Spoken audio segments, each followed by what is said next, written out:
without any further ado, I also just want to thank Sally Alcorn, our sponsor, who has put up the dough for the expenses that we have for tonight. We really thank her, and she's going to lead us in the Pledge of Allegiance to open this.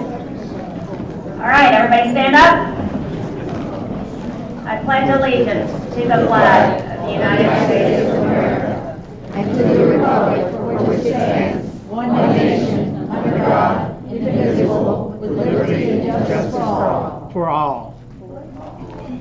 Okay, welcome everybody. I'm just going to say a few words. First of all, meet my husband George right there. We had our 35th wedding anniversary on Easter Sunday. 35 long, hard years with George Alcorn. And I need everyone's prayers because we have 4 kids and we're having our first wedding next weekend, April 22nd. My daughter's getting married, so woo! Let me just start off by saying thank you to Bayou Blue Democrats. It was one of the first clubs I went to when I was running, and y'all met in that little tiny apartment building, and now you're big, and I'm so grateful for all your kindness and support. Thanks for having me, and you guys, I positively love my job as a city council member. It is an honor to serve you. As an at-large council member, I get to focus on the big picture items that relate to the whole city, and I really focus on the budget and city finances because nothing gets done at City Hall without money, right? And also infrastructure. I've never met a street or drainage project I didn't like. So I'm not going to talk about all the things I've accomplished because it's just too long and nobody wants to hear from me. Everybody wants to hear from these mayoral candidates. I'm so proud of all of you. It's no small feat to run for mayor of the 4th largest city in the country. So good luck to everybody. I'm excited to hear about all the issues, and I just want y'all to remember one thing because I'm running too, so it's Sally for the city. There you go. Thank you so much. And I just want to make sure that everybody knows that this is being live streamed. It's being live streamed in English, in Arabic, and in Chinese. And you can look at politicsdoneright.tv for the live stream, and also on our Facebook page. Okay, Spanish. We had a Spanish translator, and we unfortunately fell through at the last minute, so I'm sorry. That did not work out. Next time, but we're working hard to try to do better. And without any further ado, I'm turning it all over to Jaime. Pero podemos hacer todo el evento en español si quieres, es mejor, ¿no? Claro que sí. Or maybe we'll use English. Welcome everybody to this forum. You know, some people like to call things like this a debate. I like to call it a debate, but it's a forum because they're not directly challenging each other. They're going to answer a bunch of questions. And the way this works, when I moderate something like this, my only requirement is that all the questions for the first hour are mine and mine alone. I'm the only one that knows what they are. I wrote them myself. And there are 2 places I come from when I write these questions at these types of forums. First is I've had over 30 years of experience in politics. I lived 23 of those years in Washington, D.C., right across from the Watergate building most of those years. And then I also have formal training as an HR person. My master's degree is in management, and my area of specialty is HR. And so when I'm asking questions of you, I'm going to ask you questions as if this is a HR interview that's happening live.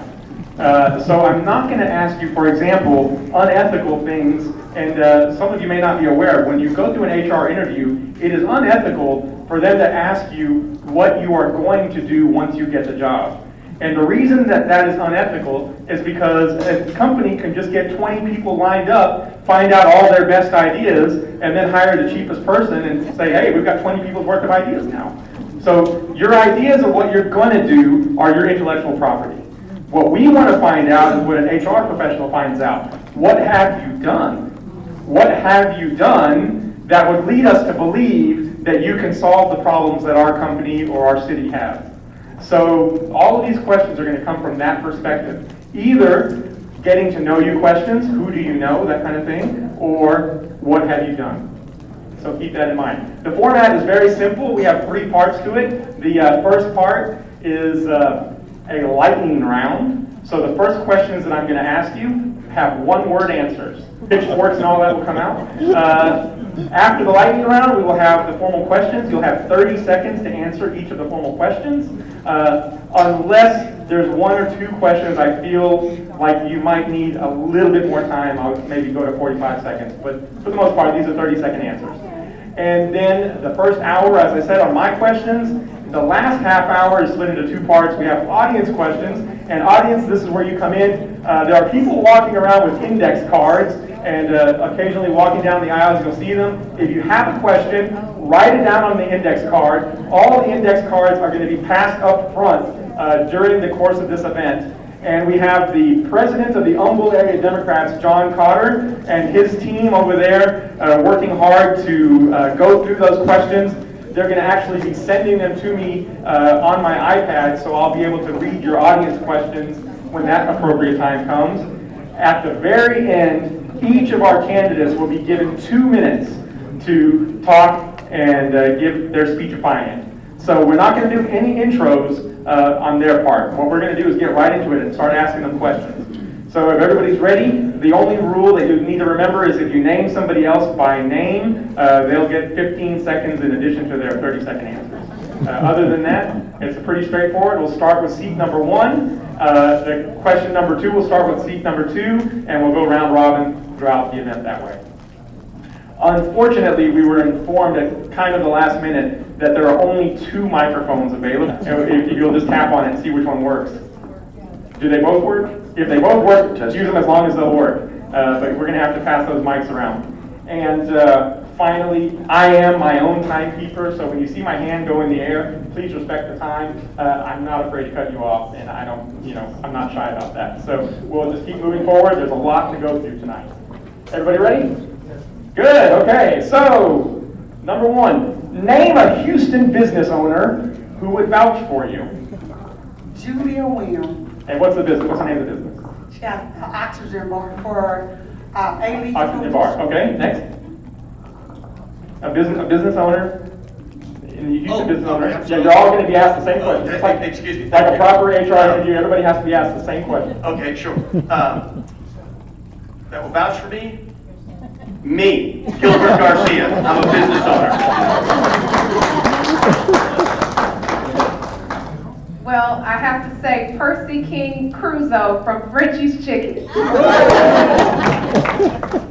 Benny Agosto, attorney at law. Okay. Helen Koo, who is an apartment owner. Okay, we'll start position number 2. Name a campaign staffer who would vouch for you. Position number 2. Number 2. Position number 2. Yep. A campaign, Tanya Ingram Gonzalez. Okay. None other than Stephanie Brody. Okay. Mike Moreno. Jenny Johnson. Pass all to the front. Oh, this is number 1. Seat number 1 was it. Yep. He's retired, but Lee Brown, the first African-American mayor. Okay, so one thing I did forget. Let's go ahead and stop all audience applause from now on, just to keep this thing going a lot faster, because they're pausing when y'all clap.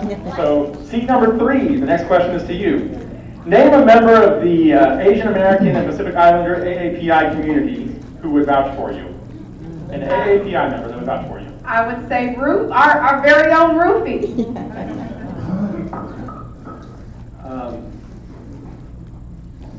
Don't have an answer to that. Sorry. Okay. Rocky Lai. Okay. I will have to say Kathy from Fort Bend. Linda Toyota. Okay, and seat number 4, Robert, you're next. And ironically, this is the question. These are the order. Name a Hispanic activist who would vouch for you. Gloria Moreno. Okay.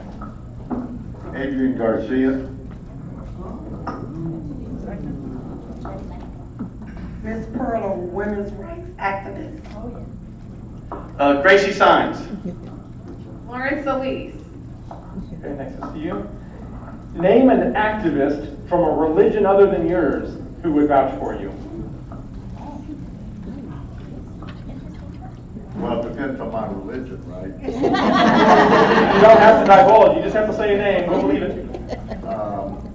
Tarsha Jackson. Okay.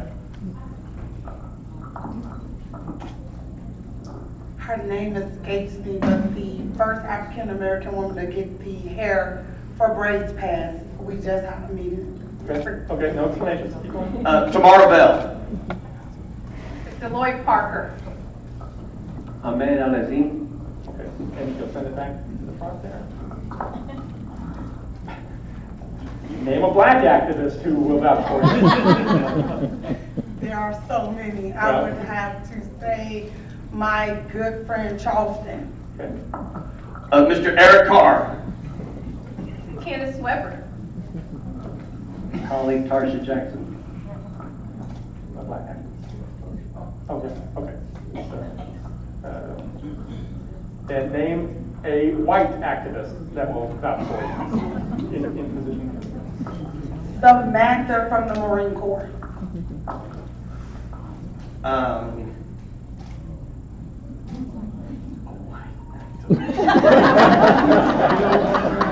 Lauren Burke. Mike Morris. Bill Smith. David Berg. Okay, so hopefully you've gotten a feel for who these people know. This is still in the lightning round set of questions. So, next question. While you are mayor, the Astros will win another World Series. That's not a question. That's just a statement of fact. But when your sports team gets to that level, the tradition is that the mayor of the opposing cities make a bet. And the losing mayor has to eat something from the winning city's menagerie of food. So you need to tell us what food you're going to send to the opposing mayor that represents Houston, and where are you getting it from? What is Houston's food, and where is it coming from? Y'all know I'm gonna have to say some barbecue, and that is Burns Barbecue from Acres Homes. Some ribs from Papa's Barbecue. My own homemade chili. I'm going to have to say the turkey leg, honey. The turkey leg. From where? From where? From the turkey leg. Oh, okay, there we go. I've got to send Mexican food from Gittimus. All right, so that was quickly the lightning round. I think you'd get a better sense of who these people are. Let's get into some serious questions now. If you're ready, who's up next? Is Amanda next? No. Robert. Okay. As you remember, the city of Houston still has no equal rights ordinance that fully protects all employees at a local level. You know, in order for someone to file a grievance, they literally have to make a federal case out of it with the EEOC or someone like that. And so the question is, what in your background leads us to believe that you're going to be the mayor with the backbone to pass an equal rights ordinance? And a nickel's worth of free advice to any of you who try this again. Do not cover it up with acronyms. Don't call it HERO, because it's easy to say no to HERO. Make the opponents say that they are against equal rights ordinances, if you're going to do it. But what in your background tells us you've got the backbone to address this issue? Well, I've been on council now over 9 years. I was under the worked with the Parker administration when she had proposed HERO. During HERO, it was going to apply to employers with 50 or more employees. I reached out to Mayor Parker and I said I would like that to be for employers that have employees of 25 or more employees. So she asked me would I submit an amendment, which I did, and it was passed by City Council. Look at my firm, we're a living example of that, of all ethnicities, genders, and preferences.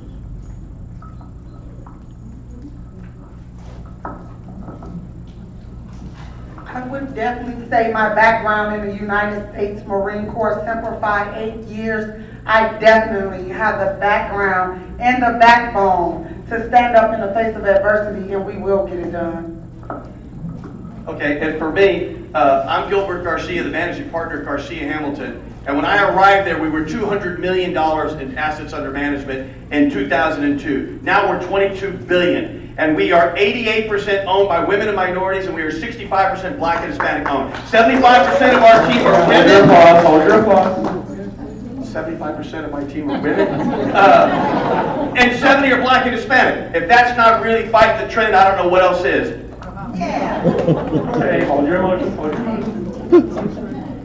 When I started my public service journey 8 years ago, I recall when the HERO ordinance was up for debate. And I recall being at that time what we thought was a crowded field of 7. And I remember what it felt like to be the lone voice in that race, standing up for what was right, which is access to justice for all people. And that was HERO. And not only did I testify publicly and stand up in the face of many groups that told me it was going to cost the election, and I simply stated this: if it cost me the election. Time. Okay, time We got it. Okay, next question. Let's talk about real estate for a second. So institutional buyers have been coming in and using computers and things like that to buy homes at the lowest value, and then either turning them into rental properties or flipping them, making it more difficult for Houstonians to buy their first homes. Talk to us about that. What are your feelings? Well, that depends. It also makes it easier for people to get a rental property and save some money to buy homes. So I am not in favor of programs that restrict their ability to do that.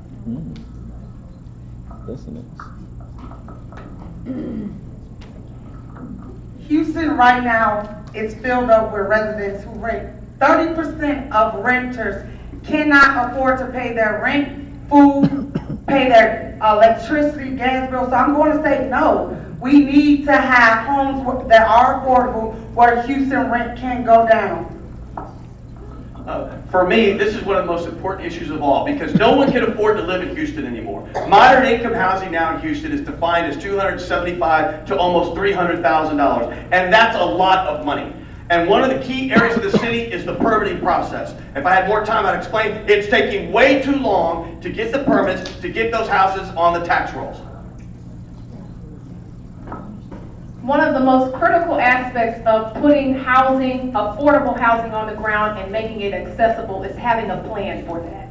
And that's one of the first things that I would do as mayor, is to create a comprehensive plan for housing, get opportunities into the hands of CDCs that can make housing more accessible and more affordable. It's important that we do provide affordable housing. It was noted on the census 2020 in regards to those that are 65 years and older. By 2030, there'll be more 65-year-olds than there are 15 and less. So as a council member, I've been working on affordable housing in regards to senior housing, to provide the housing for seniors, because of the increase of number of seniors in the near future that are going to be needing affordable housing.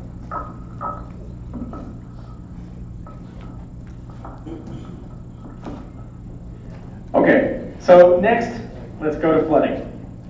And now there's several different ways we could tackle this issue.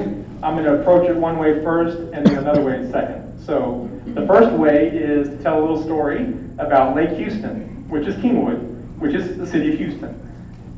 When Lake Houston flooded, it was because Montgomery County unilaterally decided to open the dam of Lake Conroe. And they didn't inform Harris County or the flood authority here or anybody. They just released the water on a Saturday night, and Sunday morning people were flooded. And so now there is talk of putting together a regional flood authority that is more than just Harris County. But the big problem that I've heard with that is that the governor wants to appoint who's in charge of that regional board. They don't want basically Democrats in Harris County to have any say in flooding in Harris County. So although a regional flood authority would be helpful, one run by the governor probably would not. Tell us how you feel about all of that. I mean, how does this work? Let's start there. I'll just take my 30 seconds to tell a quick story. As a police officer, I remember Harvey putting on the uniform and going into the homes that had flooded overnight and pulling out grandparents and newborn babies. I'm going to say absolutely no. It was atrocious. And to also see human remains there. It broke my heart. We're going to have to say no. We're going to have our Democrats run that thing and make sure that we keep our Houstonian residents safe. We don't need to create another group that's just going to be another group. We already have plenty of groups. We have the Houston-Galveston Area Council, which already represents all the key regions where money that's specifically for flooding and other infrastructure improvements flows through. As it relates to the city, what's very important is we all receive now a rain tax, whatever you want to call it, flood tax. At the end of the day, we need to make sure that those tax proceeds are being used for infrastructure to prevent flooding. We deserve better in Houston. Harvey was the second worst disaster in American history, and I recall while I was serving as a council member having to go out to Kingwood, having to go into the homes of our low-income seniors to assist them. Since that time, 5.5 years ago, so many people remain in need, and one of the areas where we remain in need most is actually getting the help in the flood mitigation dollars to our city. And one of the things that has been most atrocious about our state was the $0 allocation to the city of Houston, who experienced the second worst disaster in American history. That is unacceptable. Time.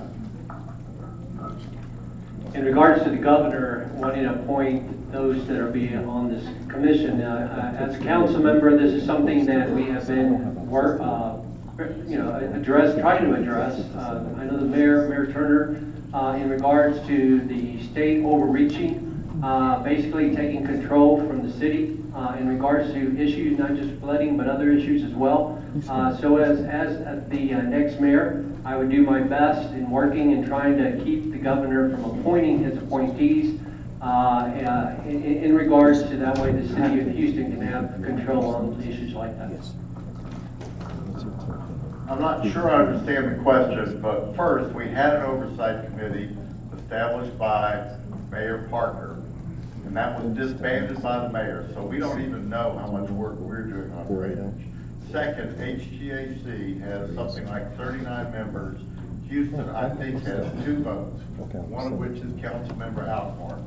We can threaten to leave HGAC until we get more votes. And third, we can't really blame everybody but the city for our flooding problem. The city missed every deadline, and then the city took us over. Okay, so let's address it from another angle. The other angle has to do with the way that zoning happens in the city of Houston, and you know that's the controversial issue of whether zoning or not zoning. Addicts, the biggest problem that happened in addicts is that neighborhoods were built on both sides of a dam. Mm-hmm. So when one side flooded, because that's how dams work, they decided to open the dam and flooded the other side that was supposed to be protected. Both sides got flooded because people don't understand how a dam works. So city council, mayor, etc., what needs to happen in terms of, well, I just told you the story. You tell me what you think of that. That's unacceptable. That's absolutely unacceptable. Homeowners should not wake up to their homes flooding. I was there, I saw it, I witnessed it, I brought people out of their homes. So when we're talking about a dam and the infrastructure that has not been replenished in the last 99 years, that is absolutely heartbreaking. And more funds are being misused or misallocated and taken away from it. We need to fix our problem, which is infrastructure and drainage. That's outrageous. My own brother's home flooded because of that, the release of the water, and he had water in his home for several weeks. I want to go back to HGAC. There are people collecting signatures right now. If you really want to make a difference, sign that item, because Houston, we are getting those funds here primarily because of the population of Houston, but we're not getting the representation and credit that we deserve to allocate those funds. I was present when those homes were flooded, and one of the things that's critical as a leader of the city is to put people in a position that is better than they were before Harvey. Right now, we have not done that, and in fact, we need to put mechanisms in place where more funding becomes available to our region, but also that there is a concerted effort to make sure that we are building in ways that make sense. Right now, with respect to our building patterns, they do not support what is good practice in our city, and we're putting people at risk as a result. We must stop it. It stops with the leadership at the top.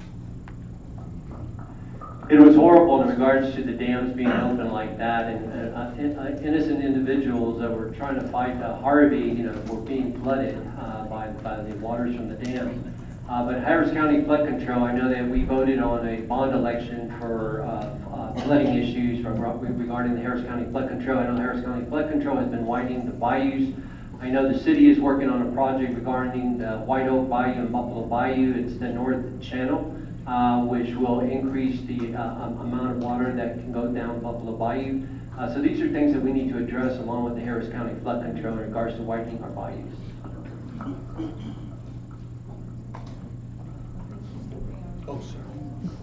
Reality check. The city cannot do this without cooperation, particularly from the county. The county even restricts what we can offload into the ditches. And so having great drainage in Houston won't do us any favors if the county restricts what we can put into the bayous. This is a problem that we have to work on together, and we probably need federal money to do it.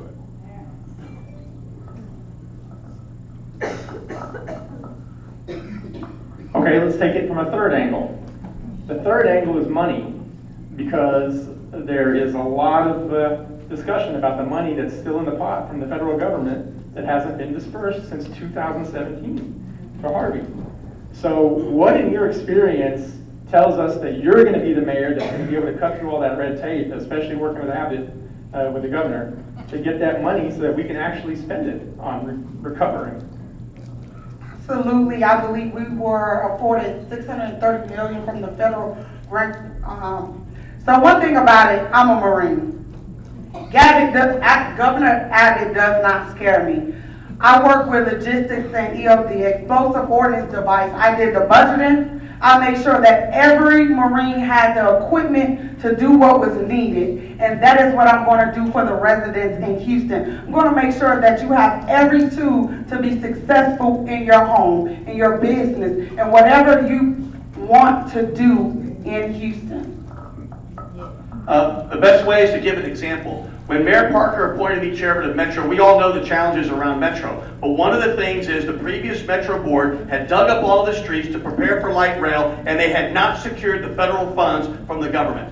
And we, in fact, found out that they had violated their own procurement laws. We could have folded tent, but no, what did we do? We brought the FDA inside Metro, and everyone said, Mr. Chairman, we can't do that. It's never been done that way. And I said, that's probably why it needs to be done that way. We brought it in, we got the full funding grant agreement, and we added 15 miles of light rail on time and under budget from there. Disaster recovery in our country is not working for people. And when you think about these roles of service, you got to think about the people first. And right now, we're thinking about everything but them. We think about fraud and abuse. We think about how to deny coverage. We think about how to say no versus yes. We have to design a system that works on every level, federal, state, local, whereby you actually have rules in place that are transparent and accessible to the public. We have to be a conduit through which real change can flow. And my job as your next mayor is to make sure at every level we advocate and give you the resources you deserve.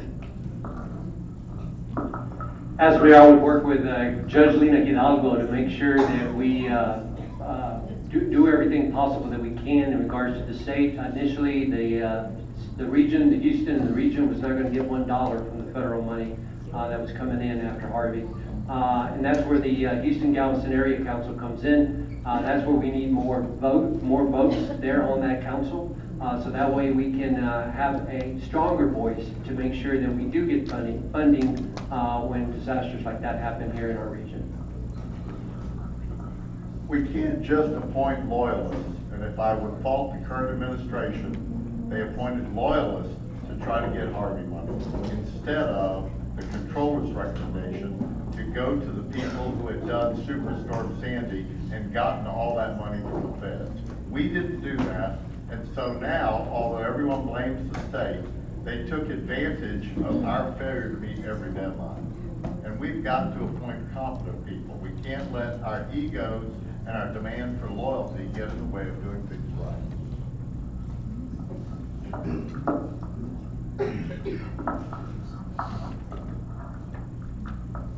Okay, so let's lighten the mood for just a second and do a little personality test, if y'all are ready. Other than your neighborhood where you live or work, what neighborhood do you hang out the most in Houston, and where's the go-to place in that neighborhood? I would have to say the north side, and the go-to place for me is my church. I love it. I would say Braeswood Heights, which is right next to our neighborhood. The go-to place is the park there, Carl Young Park, because that's where we've done all kinds of soccer throughout the years, as I've coached 40 seasons of youth soccer over the years, and we have a great time and great memories. I would say one neighborhood I love to visit and be part of is the 3rd Ward area, and one of the key jewels in our city is Emancipation Park, Point Maine. The Spanish Flower in the north side. 3rd Ward, 3100 block of Southmore, that's where Troop 212 is located at the church, and I spend a lot of time with those young men. These are unlike politicians I've ever heard of. They didn't take the whole 30 seconds to talk about how much fun they have part of the city. So I'm going to give them one more chance. Continued personality test. Let's find out a little bit more about you. Okay, so let's take it from this angle. What is your primary hobby, the thing that you would gloat about the most? What hobby do you have, and where do you practice that hobby here in Houston? I would have to say I'm very good at showboat about being a Marine at the VA hospital. You know, when it comes to the Army, they think they're better, but everyone knows the Marines are so much better. So I spend my free time at the spinal cord injury unit haggling veterans about who's better in the service. Well, I have great material in my wife right there, Dee Dee. But no, in reality, the number one thing I love doing is anything with my kids. And over the years, I have been Bolt the Colt, dressing up as a horse at the school mascot. I have been the announcer at all the Greater Houston Catholic Athletic Association track meets. I have coached 40 seasons of soccer. I've coached basketball. Anything with my kids, I want to do. Well, one of the things I enjoy doing now is working out, but I will tell you a little known secret, which is that I used to play basketball. I was an Eisenhower Lady Eagle at Eisenhower. So I will say every once in a while we'll pick up a basketball, and of course we used to enjoy, as a city council member, playing against the mayor's office, and we won. Reactions? What I enjoy doing when I have the time, 2 things: working out at the downtown Y, and also walking my dogs at the historic Gus Wortham Golf Course, and also at the beautiful Mason Park. Since my son's left town, he works for the Bill and Melinda Gates Foundation. I can't tell him what to do very easily because he won't pick up the phone. Now, this wouldn't be a proper HR interview if you didn't get the cliche question. Are you ready for it? Ready. What is your greatest weakness? My greatest weakness is smiling. I would smile in a heartbeat. In the Marine Corps, they used to tell me, cover up those chiclets. And so, I guess my grandmother got on me as well. Even as a police officer, I had a hard time just walking in with a smile on my face. And I have to remember to call, no, this is not the time to smile. Robin, this is not the time to smile. Robin, this is not the time to smile. No, food. I love food. And I love Mexican food. It probably shows. I've been trying to lose weight for a long time, and I so wish I had more hair, and I dream about it all the time, but I love Mexican food. My greatest weakness and great joy, and part of great joy, is ice cream. I can't help it. I love it. I look for it. I'm a connoisseur for it. So if you have gelato or ice cream, I'm coming your way. My greatest weakness is trying new restaurants, but then again, that's why I work out and that's why I walk my dog. I'll leave this for my wife, who thinks that the only good thing about me running for mayor is if I win, an officer will drive me to and from work. She thinks that will increase public safety.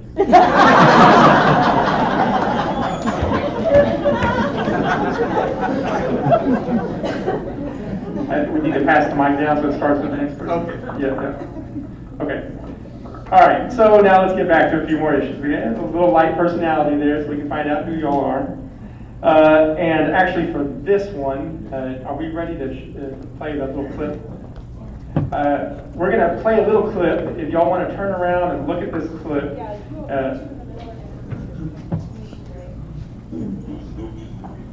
It's just a 10-second clip, but 10 seconds, what? and there's no audio. It's just the visual of it. I don't know if we can turn off the front lights.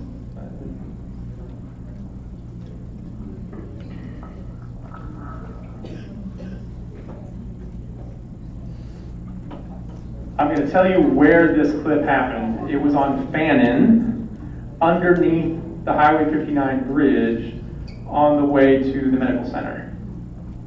That's setting the scene for you.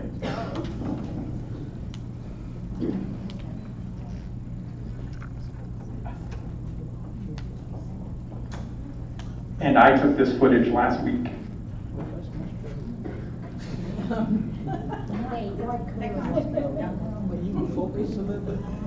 Clearly it was late at night and it was dark. Very dark.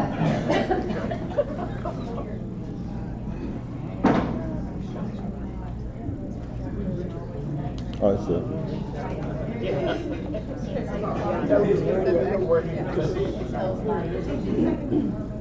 Well, it's got to warm up, but we'll be able to see it a little bit better in a minute.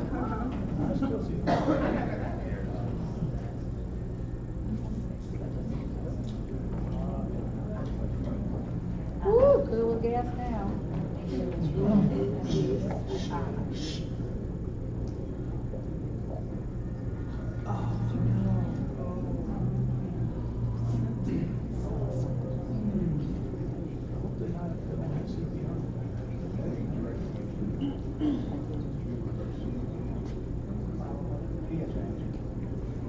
That's the clip right there. That's the point of the clip.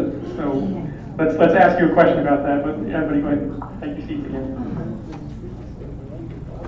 Do you have any questions? Yeah, I'm going to ask you a question. Hang on one second. Let me let everybody get situated again.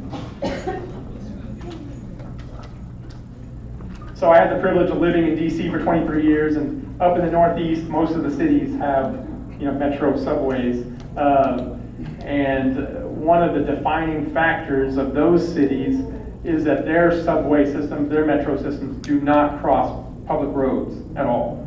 And I will tell you, when I first came to Rice University back in 2016, 2017, a professor who's a friend of mine was crossing at the Rice University stop and was hit and killed.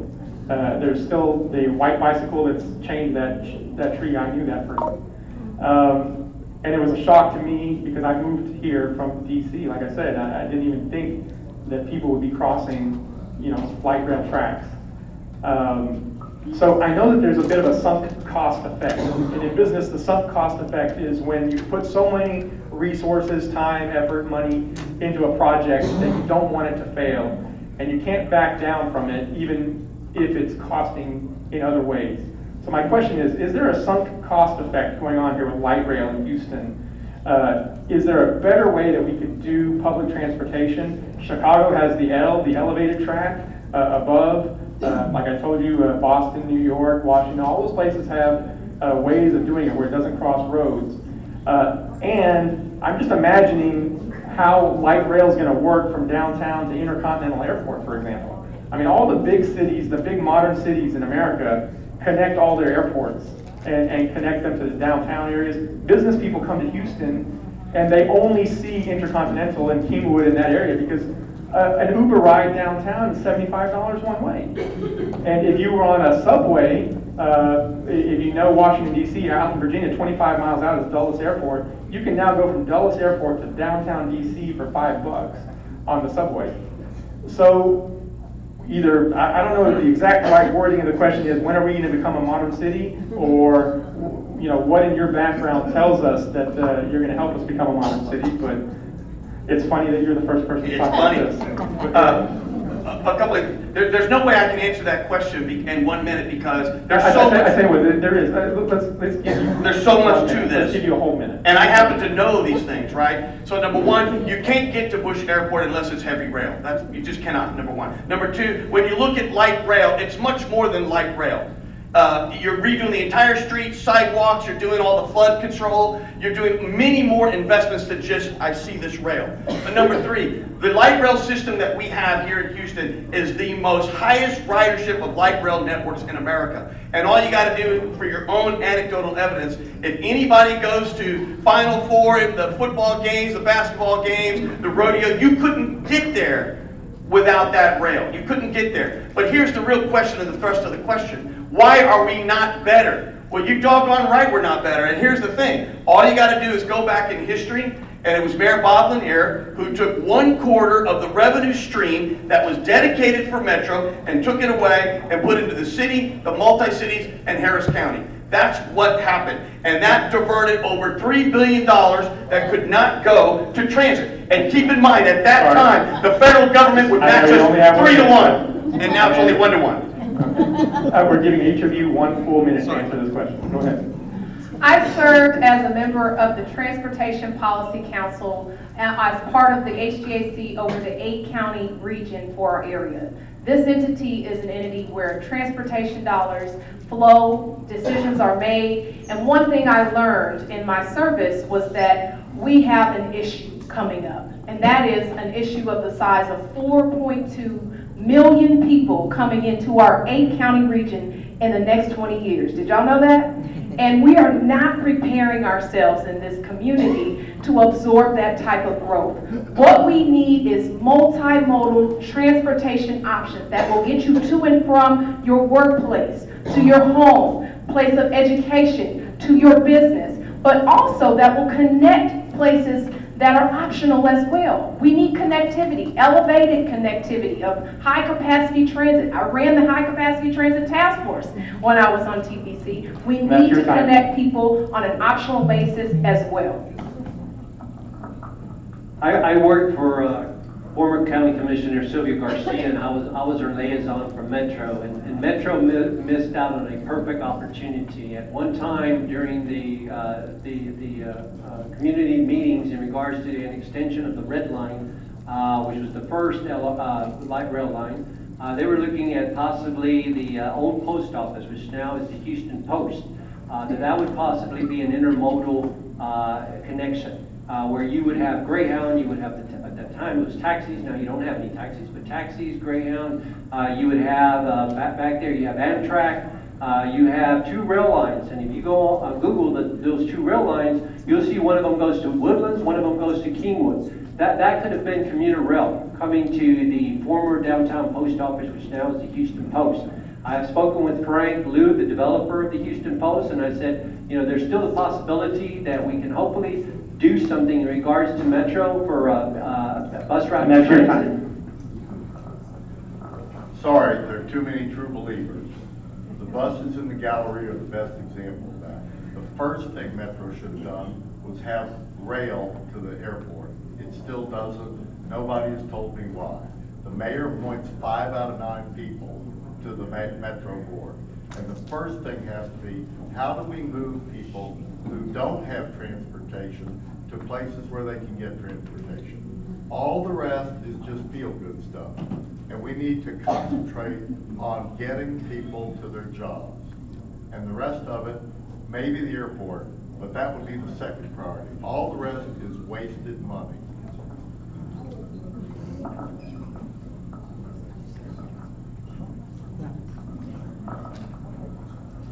So when I looked at the video, I had to put on my police goggles, and the first thing that I saw was EMS was stopped behind the rail and the red lights are on. That means it's an emergency. I had a 911 call. It could have been a shooting, anything, a heart attack, anything, and the rail was stopped and they could not get there in a timely manner. We know it takes approximately 60 minutes for Houston Fire Department / EMS police to respond to a call. That's a no-no.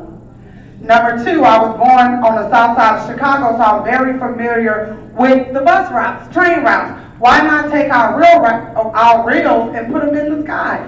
Like Metro in Chicago, they're in the sky, they're off of the ground. It stops impeding traffic.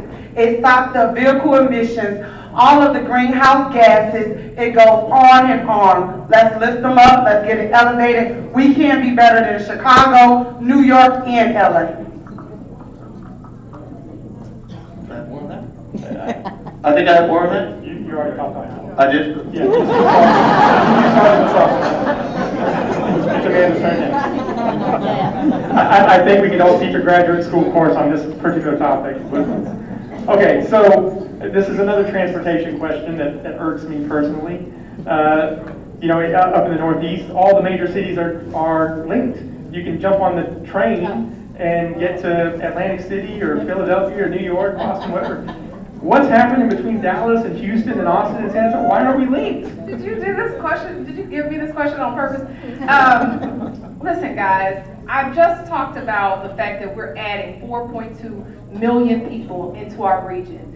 The Houston area needs to be able to have connectivity, not just within itself, but it also needs to be able to connect to and from other cities as well. I think it was a huge loss for our community not to have the Texas Central project continue on. The connectivity, a 90-minute commute between Dallas and Houston would have done a wonderful service to people who are trying to get to and from those major business centers in the state of Texas. I think we have to look for ways to promote connectivity, not just in our city, not just in our community regionally, but also in our state. And I gave her 45 seconds, so I'm going to give you all 45 seconds on this one. Yes, in regards to the Northeast, you have industrial rail that allows commuter rail to use their tracks. For some odd reason, down here in Houston, you have the industrial rail in regards to Union Pacific, Burlington Northern, that don't allow commuter rail on their tracks. That falls under the federal government, therefore we need to have our congressional delegation here in the Houston region to fight and ask why Burlington Northern, why Union Pacific does not allow commuter rail. For example, you have the Hardy Toll Road. You have 2 tracks going down in the center of Hardy, but yet you don't have commuter rail. You can have commuter rail from downtown Houston that will take you all the way to the Intercontinental Airport, but the railroads don't allow that. Briefly, the mayor can't fix that in anything less than 20 years. So I'd say take Southwest, Bond Lane, don't worry so much about being in Dallas and San Antonio.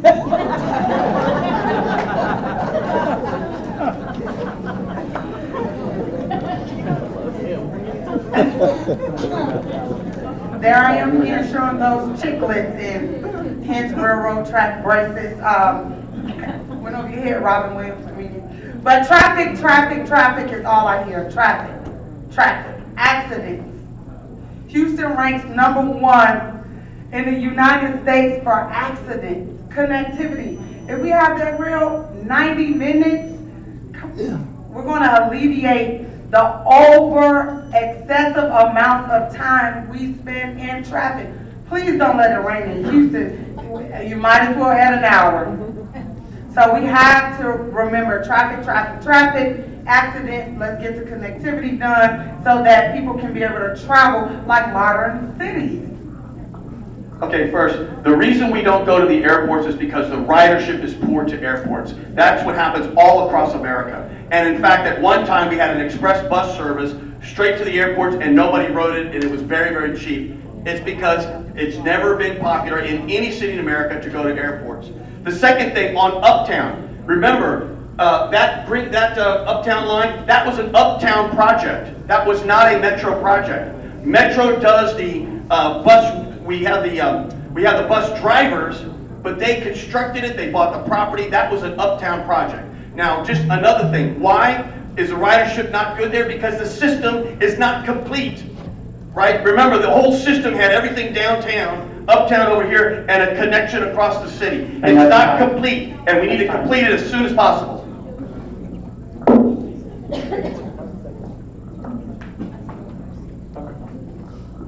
Okay, along those lines, one of the reasons we're talking about trying to connect with rail like that to Dallas is because there's an insinuation that the only way to get there is by car, and because of that, we're talking about expanding I-45. So talk to us about where are our priorities? Are we expanding the roads? Are we doing these other types of infrastructure projects? And by the way, when we're expanding the roads, are we being conscious of the people who live there now who don't want to be either gentrified or other types of things that are happening when you split communities with highways? So unfortunately, I can only give you 30 seconds on these. But go ahead. I-45, just talk to us about I-45. So the I-45 expansion, of course, you had the county that filed a lawsuit against TxDOT due to the fact that it was impacting communities along 45, which were impacting communities of color. So hopefully that has been resolved, but you've got the county, you've got the city that's looking at that. I know Mayor Turner was on top of that as well. In regards to 45 expansion, again, going back to the former downtown post office, which is now the Houston Post, if we can work with the developer, you can have a BRT that will go from there onto I-45 and then go all the way out to the airport. I know it's tough to answer in 30 seconds. The project will go through. I-45 is incredibly dangerous right now. Even the mayor believes that the project has made all the compromises possible for the neighborhoods. So my sympathies are with the neighborhoods, but fewer people will be killed on I-45 if this project goes through.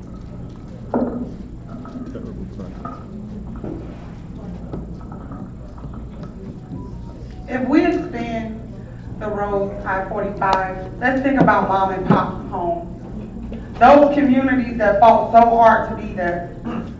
We cannot just take a road and strip it through somebody's neighborhood and just say, here, deal with it, traffic will be better. You're taking away from someone who saved every dime they had to pass down a home to the next generation. We cannot do that. That is unacceptable. I did not support the commuter rail between Dallas and Houston. I'll tell you why. Because the ridership would not have been there. Why? Because it went from downtown Dallas. It did not come into downtown Houston. It was going to go right there at 290, the junction with 610. And that would have required Metro to try to figure out how to bring them downtown, which would have led to another transfer. And that's when you drop off people. It would have never had the ridership, and it probably would have been a big bailout somewhere down the road. With respect to the I-45 project, one of the things that we have to think about when we're thinking about use of state dollars is that those state dollars become expanded for multimodal transit options. Right now in our state, we've put $2.5 billion into I-10 expansion, which then got back in the top 10 most congested freeways in 7 years' time. The same thing is happening with I-45. That's a $10 billion project that's not taking into full consideration the needs and interests of the community. We have got to make sure that we take into account the projects that are needed, but also reflect the community voices as well. Okay, if my team can bring an index card to each of the candidates, we're going to move in another direction. I'm nearing the end of my hour. I know it's gone by pretty fast. And then as soon as we finish this question, we will go to audience questions that have been sent to me, again, on my iPad by the team over there. I got to make sure they have something to write with. Yeah.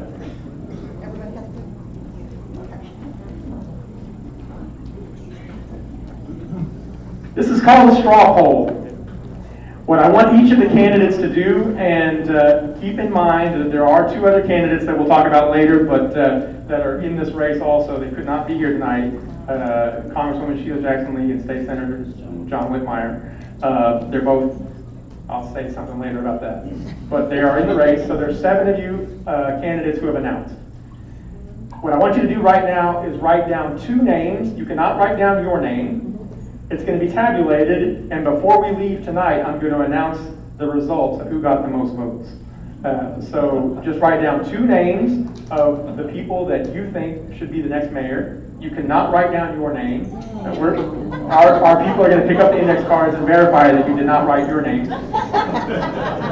So it's not a ranked choice kind of thing. You just write down 2 names. We'll tab it up. The most votes a person could get technically would be 5 votes because each of you here can only vote for that name once. Team, if y'all ready, come pick up the index cards. Write 2 names. Write down 2 names. 4 votes. Correct. You're correct. I'm a product of the Texas math system. If you're ready to turn in your names, verify.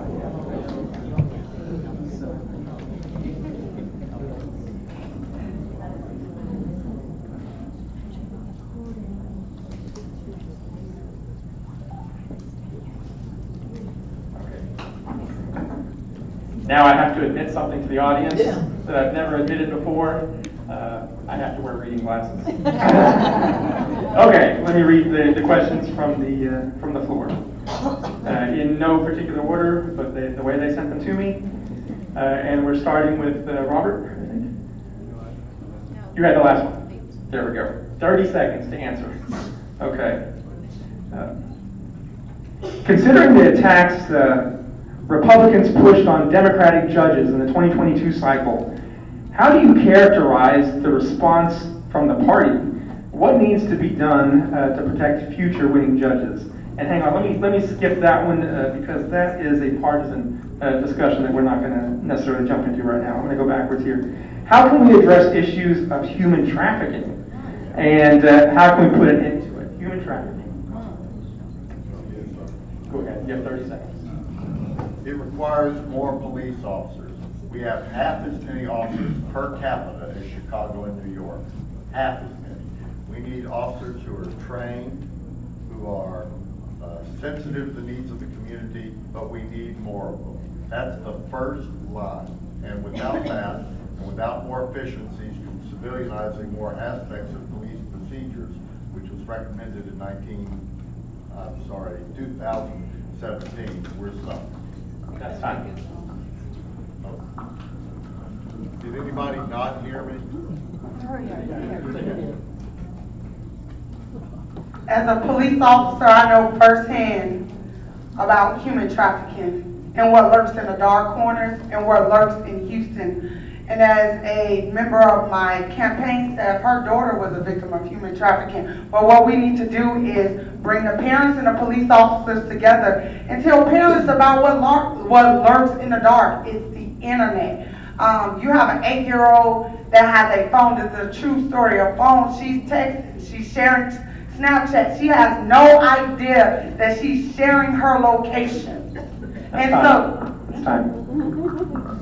Obviously, human trafficking is a terrible issue. I have a radio show, and I've had 2 sex trafficking survivors speak both times. And it's extraordinary to hear their stories.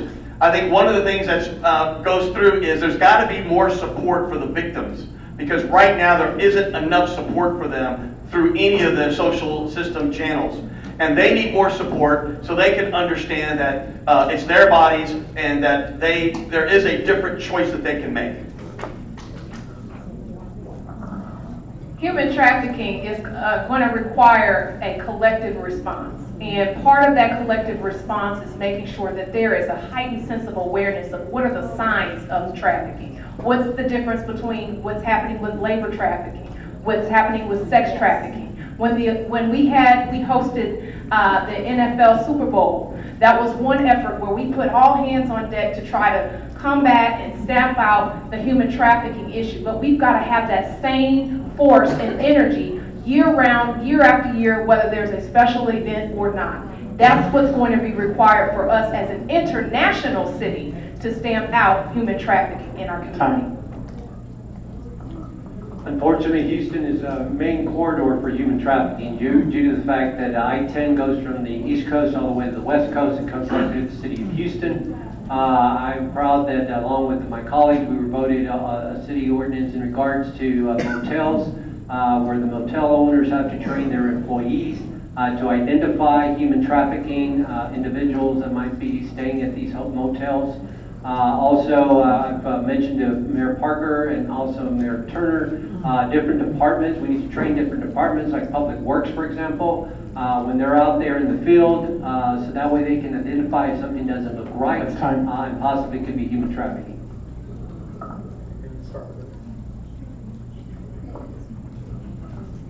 Now, these are audience questions, so they're not written in the format that I use. These are asking for campaign promises, so I'm just making you aware. They're asking you to tell us what you're going to do once you're mayor. So just so you know, these are not my questions, but they're very good questions. Okay. So, on this one. Texas and Houston, in particular, are leaders in the oil and gas industry. How will you make Houston the green energy capital of the world? When I tell you this, I told my police friends that we need to go green. They tore me up, but seriously, our buses need to go green. We need to go electric. We have to go electric to combat it. I think one of the best ways is we've got to work with our existing energy companies and work with them as they transition to go green. We've got to maintain the jobs. We've got to maintain the progress. The city, obviously with its own footprint, together with all the other city entities, whether it's Metro, whether it's a port or anything else, have a big say in what they do, and they should increase their green footprint as well. One of the things I think is imperative is that under this next administration, we have to compete to become America's future. Not just by way of demographics and the diversity of our city, but also the way in which we run and operate our city. One of the things that we have to do is put innovation as a primary priority for our city, and that includes innovation in the energy economy as well. There is absolutely no reason that we can't be the energy capital of the world, the past, the present, and the future. And it's time for us to evolve and make sure that we are part of leading the way in the energy transition. The city of Houston, by 2030, we're supposed to be transitioning into more EV vehicles, and I know a lot of our fleet already are EV vehicles, electric vehicles. As a matter of fact, on the agenda today, we voted for charging stations that will be placed around the city of Houston. I've actually done patent litigation and represented companies as large as ExxonMobil and individual inventors, and it's all about the spark of genius and the profit motive that will create that transition. The mayor can only inspire it and have a bully pulpit. And I think the companies are doing that already, and the mayor should praise and respond to development. Next question. What are your plans to protect marginalized communities from right-wing attacks? Marginalized communities here in Houston, what are your plans to protect them? We have to protect the very foundation, like Sunnyside, Southside. It was created and it was established by African American male right after the Civil Rights War. So we want to make sure that we protect the very communities. That is one of the oldest communities in Houston, Texas. We have to protect our history, and so that when new people come in, they get to see what we've done and what we have preserved. It's up to all of us to call it out when we see something. Like the great Congressman John Lewis, when he said, if you see something that's not right, not just, you have to say something. You gotta speak out. And I can tell you at our firm, we were meeting with folks, and you know what they said? That they would never hire or work with our firm because we did not have enough white male partners at our firm. Yeah, and I could have walked away and said it, but no, I wrote a letter to their chairman, and I've been talking about it everywhere I go. That's what you have to do. You have to speak out. I think our community has to be judged by the way we treat and respect our most vulnerable. And one of those areas include those people in our communities, low income, especially our low income seniors that still suffer in the face of the aftermath of Hurricane Harvey 5.5 years later, and who continue to be a political football in a game of politics. We cannot allow our citizens, our residents, to be games in part of a political game. Rather, we have to stand up for them and make sure they get access to resources, justice, and of course, make sure our policy works for everyone. This week we voted on the conservation districts, and that's an incentive in regards to protecting neighborhoods, especially neighborhoods of color, that are losing their heritage, losing their culture, losing the identity of their neighborhoods with the conservation districts. And this is something that I had to actually fight in regards to some of my conservative colleagues who did not want the conservation districts. But again, many neighborhoods within Loop 610 are losing their heritage and losing the identity of their neighborhoods. Well, I think about marginalized people. We have to arrest and shame people who do anything other than appropriate conduct.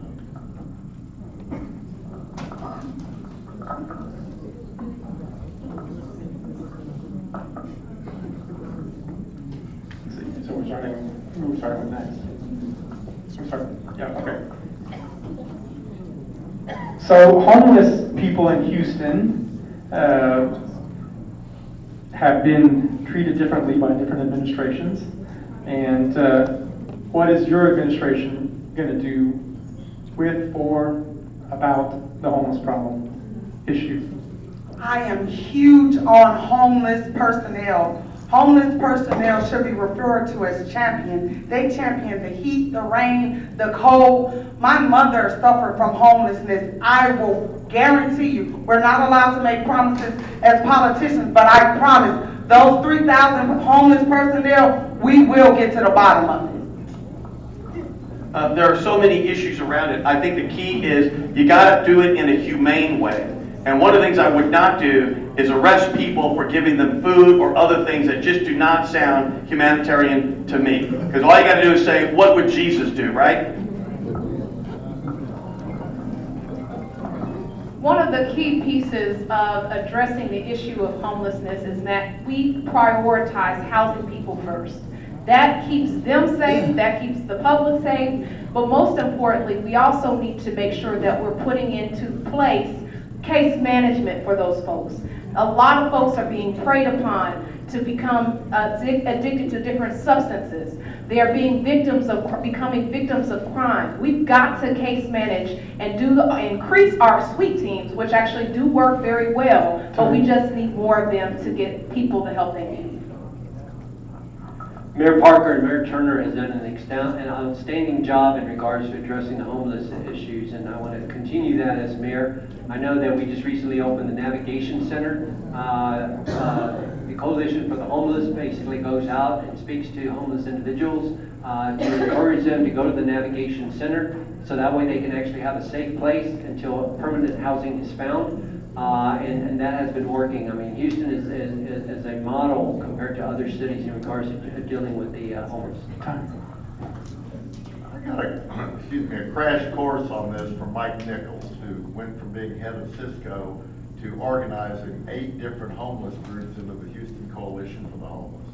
We have to have housing. That's not enough. Transport to a job, jobs, clothing, counselors to teach people how to work, and for those who really can't because of mental illness, recognizing that problem and diverting it. This is labor intensive. We can't wish the problem away. Everything we do has to be done right. It is labor intensive work, and that's why I admire Mike Nichols so much. Just a half day, I learned how big the problem is.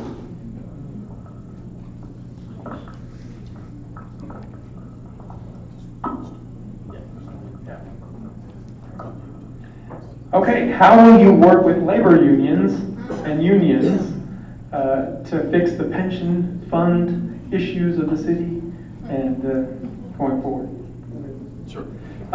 First, I have served on 2 pension boards almost 20 years. I understand the issue very well, and right now our firm manages almost $22 billion for various hundreds of thousands of firefighters, police, so we understand those issues. And sometimes the math works, and sometimes it doesn't. And when I was chairman of Metro, we had to close one of our pension plans because it didn't work. But we found, didn't work means mathematically it was not sustainable. But we found a way to work with the union to get them other things in lieu of that. And that's why we had labor peace for the first time during my tenure as Metro chairman. So at the end of the day, I'm very well equipped. Our firm manages $22 billion, which is about 4 to 5 times the size of the city's budget. We can get it done. When I first ran for city council at large, we were facing an unfunded pension liability of $8.2 billion. Mayor Turner led an effort to implement what's called the Houston Pension Solution, what has now created a series of pension reforms that have allowed our police pensions, our municipal pensions to now remain solvent. They were heading towards insolvency. What we've also done, in addition to that, is made some reductions. What we have to... Mayor Turner has done an outstanding job in regards to addressing the pension issues. He actually took this to Austin and changed policy, and we're on the right track. And within 30 years, the pension issues within our city that we had will be solved. Well, we have one union which has won a case in part in the Texas Supreme Court, and we are not facing reality if we don't admit that may be a $400 million problem. 3 mayors who are not anti-union by any means haven't solved the problem. I think we're going to just have to let the process play out, and see what happens, because they are bound and determined and implacable in their views about what the city has to do.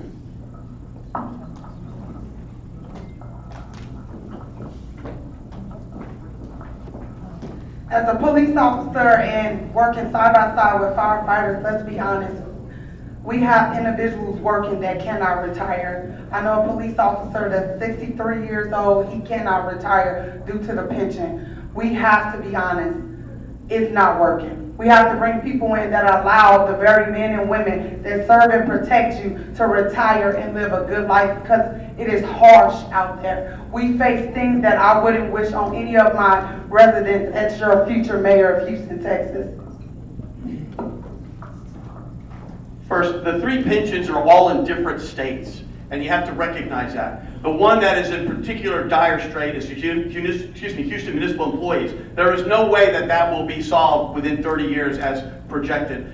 Absolutely not. In fact, it is barely sustainable now. And ultimately, the only reason it looks like it might be a little sustainable is because almost half their assets are not marked to market because there are alternative assets. And so it's in a much more difficult shape, and we're going to be revisiting that issue in this mayoral term. Yeah. Okay, and one last audience question before we get to our wrap up with each of your speeches. And it has to do with gun violence.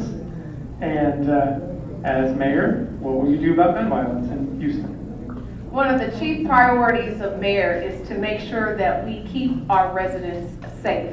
Right now, we are living in times where our state has promulgated laws that make it easy for anyone to access a gun, regardless of mental health issues, and regardless of issues and challenges around red flag issues that we should be identifying. And we've got to make sure that we advocate for better policies on the federal and state level, but also that as a local level, we keep our community safe by making sure there's a presence in our community of our police. Community policing is one way to do that. Many are blaming the city of Houston in regards to gun violence when the control is at the state in regards to allowing anyone to carry a gun with no training and no permitting. So that's something as mayor I would work on to make sure that we work with the state to try to change those laws that make no sense in regards to easy access to guns. Yeah, I'm sorry that Greg Abbott is the way he is. He was once a good district judge. He got the beat. But let's face it, the state is the biggest problem. The second thing is what the city can do is more cops. Visibility is about the only thing that we can really count on. We need to arrest people, jail them, and hopefully convict them for gun violations. That's the best we can do. That's my reality check.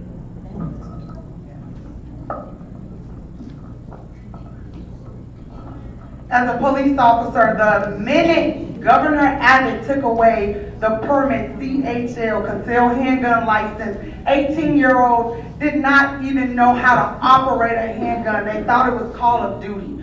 So when you have police officers and police command and police presence is there, you can't smell a gun. Let's be honest. You can drive a car, you will not know a gun is inside of the vehicle. So we have to do something so much more, which is being vigilant and listening to the residents of the neighborhood. My grandfather was a Marine, And what he taught all of us when we were young was gun safety. He made all of us go through gun safety training. So one of the things, my view is we should spend a lot more time on gun safety. And rather than purchasing guns off the street, we probably would be better off giving them little safes so their safe can be locked. We just saw a killing in the paper recently where there was no lock on that safe. So that is all begins with gun safety. And that would be a better use of our resources. Okay, so we've come to the time when we're going to have them each give a 2-minute final speech. And the way we're going to do this is the other two people that didn't show up, we're going to let their videos play first. And then that way the live members here can have the last word. And let me tell you what happened with the other two people. They were invited with plenty of time, and we had to go into negotiations with their campaign teams. I'm not even sure if either of the candidates know much about what happened, but their campaign teams decided that they were not ready for a live debate yet. And I'm saying that with all sincerity. I gave them the opportunity to do a live Zoom with me where I would ask them questions so they don't have to appear. I know that they're busy in Austin and DC and doing other things. I get it. And I was willing to do a live Zoom with them and ask them just 2 questions. Just 2 questions. Just so that symbolically they would be here having answered questions that they didn't know ahead of time. One of the teams, and I'm not going to tell you which, but one of the teams would not do it because they didn't get the questions ahead of time. So I'm just telling you now that this is going to be a big campaign season. Who you think might be the obvious winners and losers may not be. You have 5 candidates that were willing to show up, knowing the kinds of questions that I asked. They answered, and I think that does deserve a round of applause.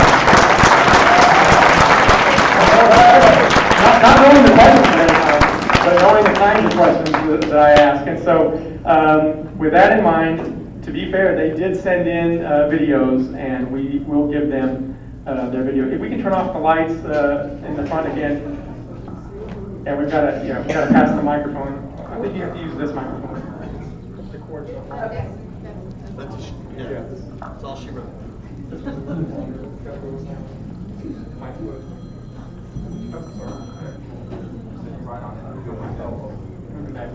the cord that's caught. Yep, I'm sorry.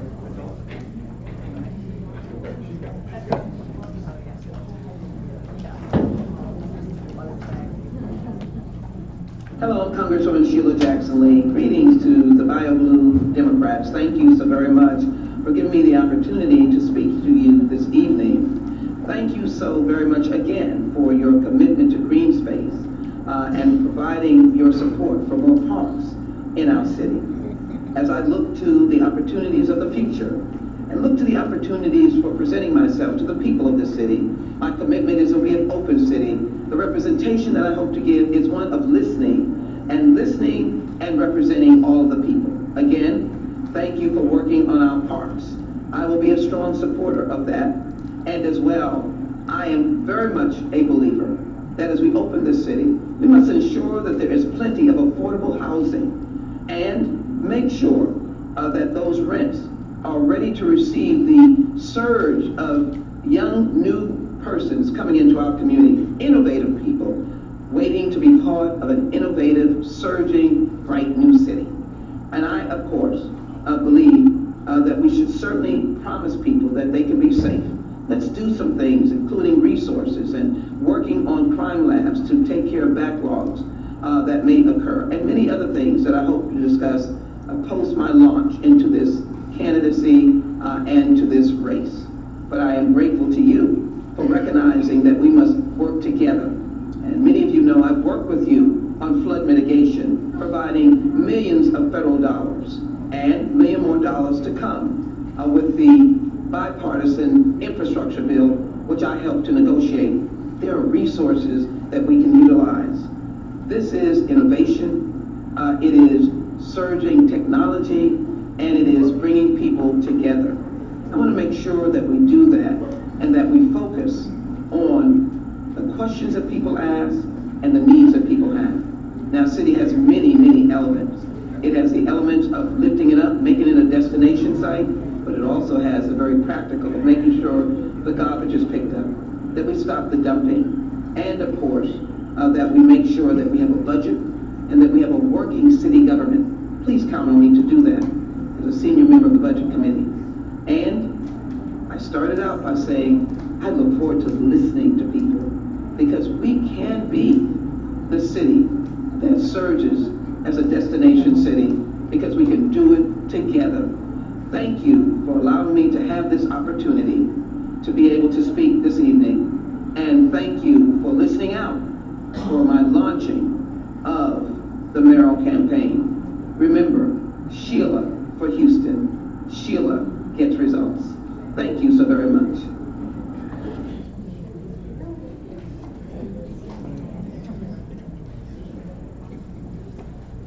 For this opportunity to address you. About a year and a half ago, I was asked by constituents, would I consider coming back to Houston, using my experience of accomplishments on behalf of the citizens of Houston. After much thought, prayer, and talking to my family, I'm running to make a difference. I have a record of accomplishment, probably more so than anyone in the race, because I've passed legislation to improve democratic lives, and we must unite across this city and look out for those less fortunate than us. We can do better for the homeless population. We can certainly attack illegal dumping and traffic control, better mobility. But in public safety, it doesn't mean just necessarily more police officers. I have a record of grand jury reform. Before my legislation, grand juries were a pick-a-pal by the judge. It was very structured to favor the prosecution. I passed legislation to make random selection of grand juries much more diverse in representing our community.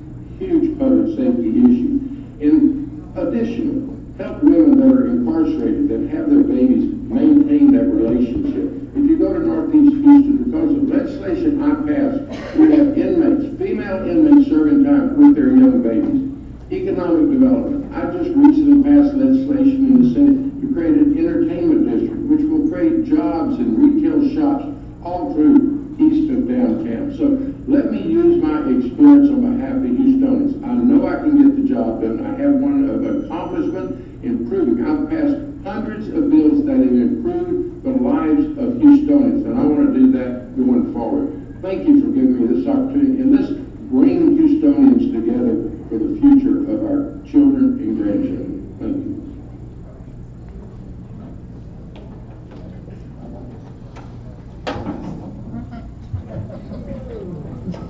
Okay, so to make your final statements, I'm going to give you the option of getting a little visual for your campaign. If you want to come stand behind the podium to give your speech, you're welcome to do that. And so, Amanda, we start with you. You can use this microphone when you come to the podium, or you can go there. Either way.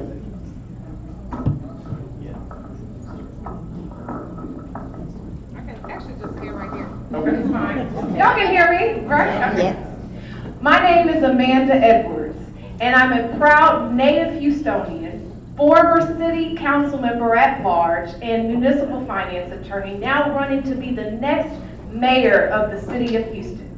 And the reason I'm running is simple. I believe the city of Houston is at a crossroads, and we have one of two choices we can make.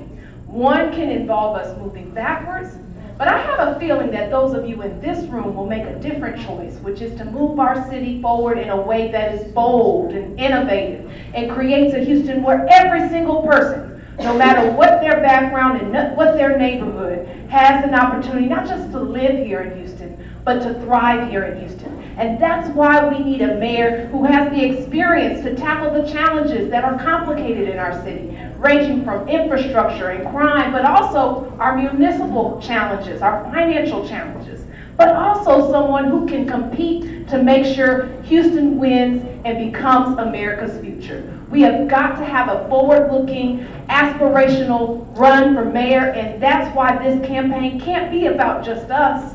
It has to be about all of you and the results that you deserve in your communities.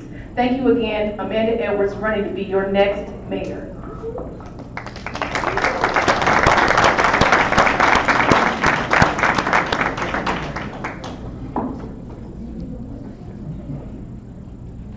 Good evening. First of all, thank you to Bayou Blue Democrats and IBEW for hosting us here this evening. Thank you so much. I'm Robert Gallegos, council member, the son of immigrants. My parents arrived from Mexico as teenagers back in the 1920s to the East End. They raised 7 children. I'm the youngest of the 7. Let's talk about experience. I've been out as a community advocate for 30 plus years, president of my civic club for 15 years, president and founder of the Eastwood Lawndale Super Neighborhood, organized the East End Civic Clubs for the East End Rail Subcommittee. We fought Metro when Metro was trying to build a 10-block overpass on Harrisburg. Now, in regards to working for 2 mayors, Mayor Parker, Mayor Turner, I've been a council member now for 10 plus years. I have over 9 years of experience. The city has financial problems. What I am proud of doing as a council member is that I bring different entities together. We brought the Houston Golf Association together with the city of Houston. They were able to refurbish the 18-hole historic Gus Wortham golf course. The city didn't spend a dollar, didn't spend $1. I also worked with the Houston Botanic Garden. They were interested in going to Glenbrook Golf Course. They raised the money. We now have a Houston Botanic Garden. The city didn't spend $1, not $1. I worked with Commissioner Adrian Garcia. I know that there were businesses at Oaks Road, a street on the northeast part of my district, that has been neglected for decades. There was pothole after pothole after pothole, and they were tired of the city just coming out to fill potholes. We didn't have the money to go out there and do Oaks Road, so I reached out to Commissioner Adrian Garcia. Precinct 2 has put money, the city has put money. As I speak, the city is now refurbishing Oaks Road, so I'm proud of that. To address stray dogs in our neighborhoods, I went to Austin, spoke and toured Emancipet. Emancipet has been trying to come to Houston for years. They now are here in Houston. They have 3 clinics. They're providing low-cost spay and neutering now, so thank you.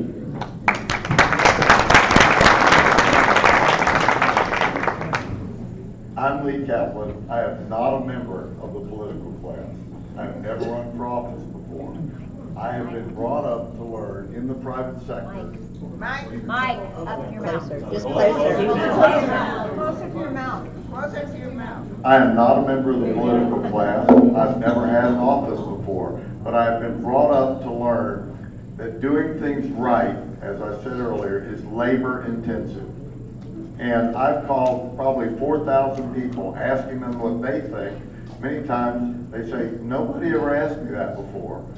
There are multiple silos, but the most important things are what we have to concentrate on. Crime and infrastructure are 1 and 1A, and I'm not sure what the order is. Picking up the garbage, plain old blocking and tackling, permitting so we have more housing. There are many more issues, but a mayor has to be a leader and has to appoint the most competent people. Who are the least charismatic mayors you can think of in recent history? Bill White comes to mind, because Bill was interested in merit, in people doing a good job, doing what's right, and that's what I'm dedicated to. I am a workhorse, not a show horse, and I hope you'll consider that when you decide who to vote for mayor. It's Lee Kaplan. Thank you.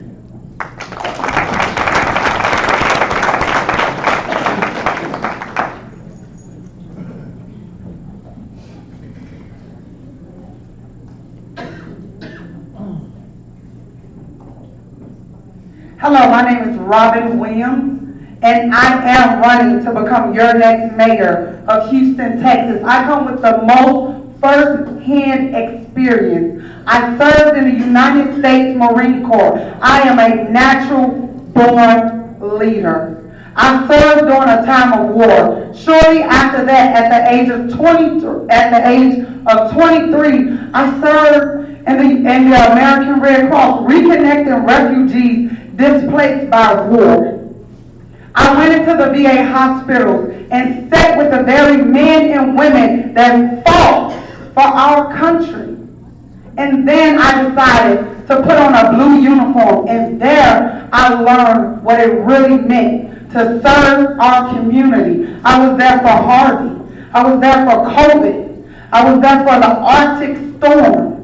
I was there, Houston, and I will continue to be there. And I'll leave you with this question. Are you ready for a change of direction? Again, my name is Robin Williams for mayor. Thank you so much.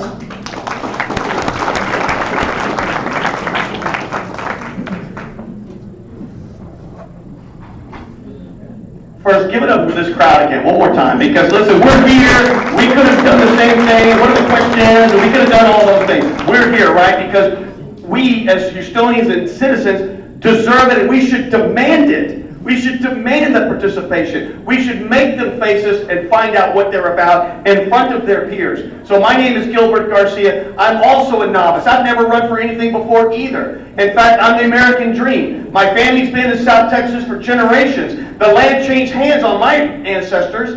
At the end of the day, my grandfather was a Marine. That was his way out of poverty. My father was a realtor. That was his way to the middle class. And that's how he raised all of us. But again, I've experienced those things. I've been called, bad words as a Hispanic. I won't say them here. I've been called them all, right? I've been called them. And it has made me stronger and smarter. I went to public high school. I know what it's like to be able to say, I want to take some lady to a dance, and I couldn't because I was Hispanic.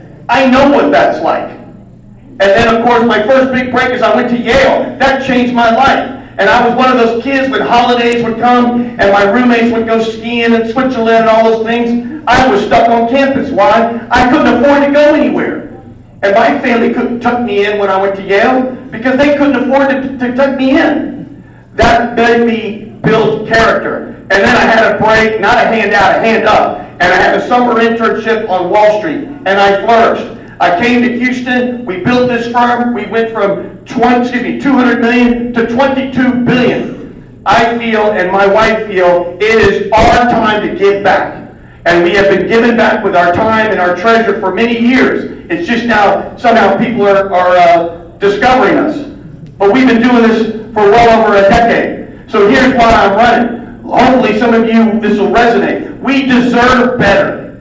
And I don't mean potholes. We deserve better. And it starts first to me. I can't be finished. Let's give everybody a minute. Holy cow.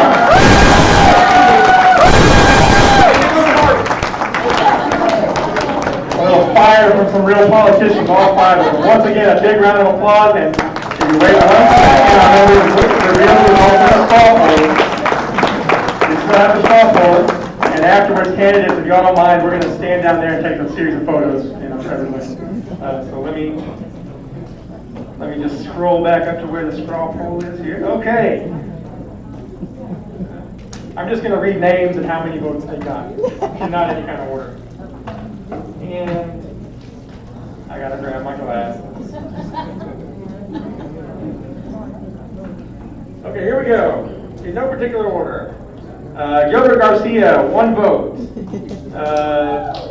Robert Gallegos, 2 votes. Lee Kaplan, 2 votes. No vote got 2 votes. And Amanda Edwards got 3 votes. Our very unscientific straw poll of the evening. Once again, thank you to the Humble Area Democrats for their help tonight. The Kingwood Democrats, Egberto Willies has been live streaming for us. Go to Politics Done Right to see this again. Politics Done Right is a show almost every day of the week, and Egberto does so many good things for the Democratic Party. And also, we have translators in back that are going to be putting this online in Arabic and in Chinese. So look forward to those kinds of things. Thanks again for everybody coming.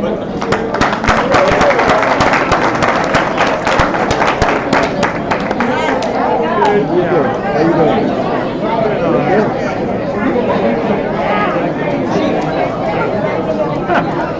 You're all right. You're all right.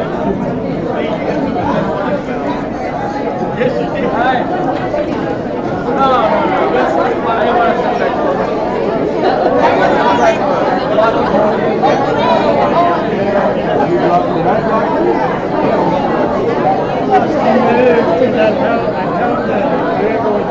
Right behind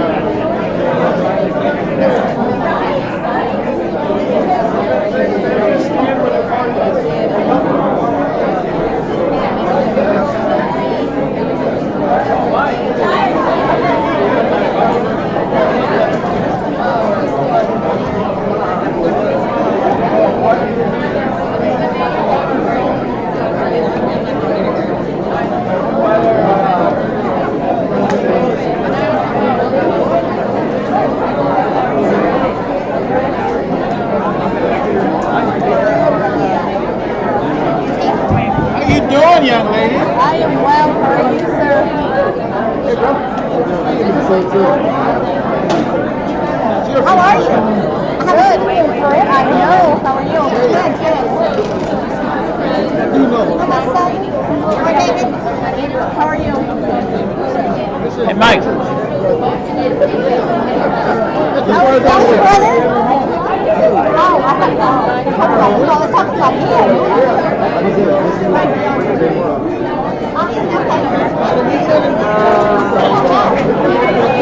I know we all know everybody.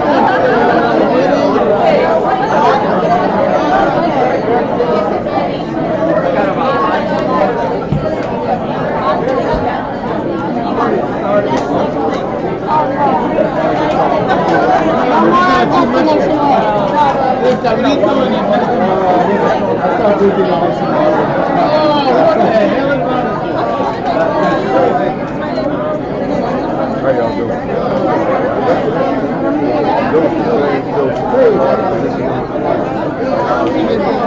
Okay, I'm gonna vote for you. Really? Well, and then some people shouldn't, some people should. Depends on the person. I don't like to be open. Well, there's a lot of campaign information like Yeah, I've heard of it. Before, huh? Okay, I'm having my campaign kickoff on next Thursday. Can you take care of that for me, Edward? I'll be. I thought you were working here. Janitor. I thought you were working here. He owns the building. Oh, there you go. I used to be fire chief. No, you've never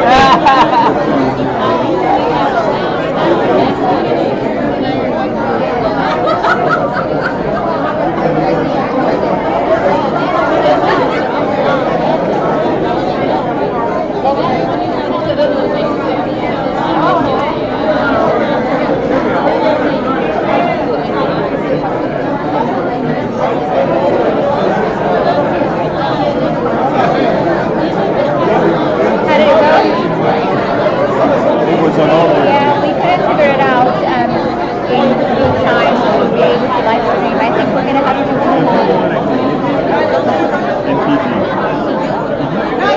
How would you be doing Let me that?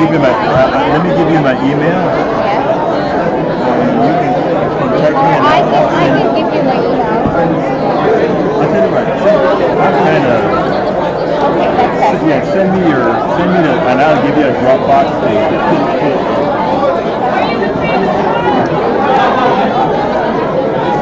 The reason I'm in a meeting as well, so that's the reason I said I don't want to take that.